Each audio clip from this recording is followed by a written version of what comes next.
चौहान अहियाँ उपस्थित છે એમને પણ આવકારીએ છીએ। બાફડાજી અહીંયા પધાર્યા છે અને તાલક આપ સૌને બહુ ટાઈમ ચૂક્યો છે। આપણે ઘણી બીજી સભાઓ કરશું ત્યારે બોલીશું।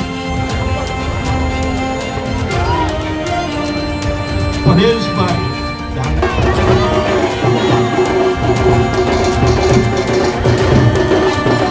ગામે ગામ આપણી આજુબાજુના પાડોશીઓ કુટુંબીઓને કઈ રાજકોટ થી આપણે ઇતિહાસ રચવાનો છે એટલે નમ્ર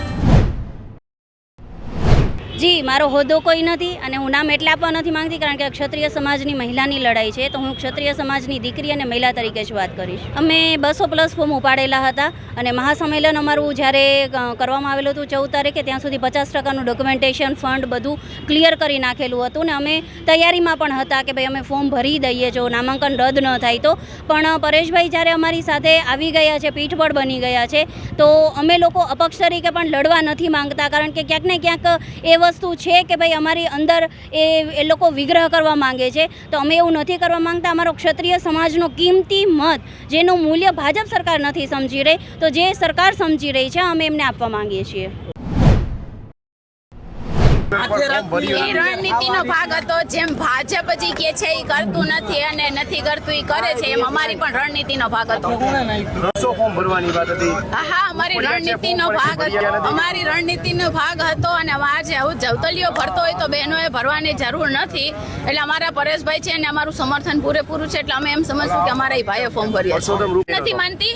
અત્યાર સુધી જે પણ થઈ રહ્યું છે એ બધાના સાથ સહકારથી અને સમગ્ર સમાજની ઈચ્છાથી થઈ રહ્યું છે।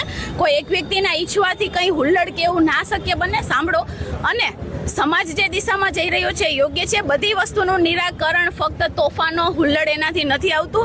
દિશા આંદોલનની એક દિશા નક્કી હોય એ દિશામાં આંદોલન જઈ રહ્યું છે જે યોગ્ય છે। અને રહી વાત પરસોત્તમભાઈના ફોર્મ ભરવાની તો એમની પ્રક્રિયાનો ભાગ છે જે એમણે કર્યું। અમે અમારી દિશામાં છીએ એવું જરૂરી નથી કે અમે કદાચ એને ફોર્મ ભરતા અટકાવી શક્યા હોત તો જ અમે રોકી શક્યા હોત। ઇલેક્શન છે ઘણી બધી વસ્તુઓ અલગ અલગ રીતે થતી હોય છે। આંદોલનનો એક ભાગ હોય એમાં ઘણા બધા એવા સ્ટેપ આપતા હોય કે જે સ્ટેપ બાય સ્ટેપ ચાલુ પડતું હોય એમાં સ્ટેપ બાય સ્ટેપ ચાલ્યા છીએ અને પરસોત્તમભાઈને રણનીતિમાં હરાવશું એમને વોટથી હરાવશું। ક્ષત્રિય સમાજમાં અંદર ફાટા જેવું લાગે છે? નહીં એવું નથી લાગતું કારણ કે કોઈ એક વ્યક્તિ અલગ હોય એની વિચારધારા અલગ હોય એનાથી સમાજ આખો ના ફંટાય। અત્યારે સમાજ એક જ દિશામાં ચાલે છે સમાજનો એક જ સુર છે અને ક્યાંય પણ ભાગલા નથી। પદ્મિનીબા વાળા તો વિરોધ કરવા ગયા હતા સંકલન સમિતિને કે લોકો ત્યાં વિરોધમાં નહોતા। જો મને એવું નથી લાગતું બધાની વિચારધારા અલગ હોય એમને એવું લાગતું હોય કે કંઈ હોહા કરીને નિરાકરણ આવતું હોય તો એવું ના હોય। આંદોલન ઘણા બધા રીતે ચલાવવામાં આવતા હોય છે અને હું માનું છું કે અત્યાર સુધી જે અમારું આંદોલન છે જે અન્ય સમાજે અમારી નોંધ લીધી છે એ ખૂબ સારી છે। આનાથી ઉલટાનું સરકાર ઉપર પ્રેશર બન્યું છે અને અમે ઈચ્છીએ છીએ કે ભાઈ સમાજ જે દિશામાં જઈ રહ્યો છે યોગ્ય દિશા છે। બધી વાતમાં હો હલ્લા અને દેકારા તોડફોડ એનું કોઈ એનું સમાધાન નથી હોતું પણ અત્યારે જે દિશામાં વધી રહી આગળ છે બરોબર છે। પાર્ટ 1 થઈ ગયો છે પાર્ટ 2 આજ એની રણનીતિ અમુક આજે નક્કી થશે। આપ જોઈ રહ્યા છો ગામમાં એમને જાતા અટકાવવામાં આવે છે એમના પ્રચાર પ્રસાર બંધ કરી દેવામાં આવ્યા છે એમની સભાઓ તહેસ નહેસ કરવામાં આવે છે મોટા નેતાઓ આવે ત્યારે કાળા વાવટા ફરકાવવામાં આવી રહ્યા છે। આ બધાથી એમને પ્રેશર છે અને હજી પણ આગળ શું યોગ્યતા તરફ જાવું એ બપોરે રણનીતિ નક્કી થશે જેની માહિતી આપને મળી જશે। જનજનનું સ્વાભિમાન જાગશે।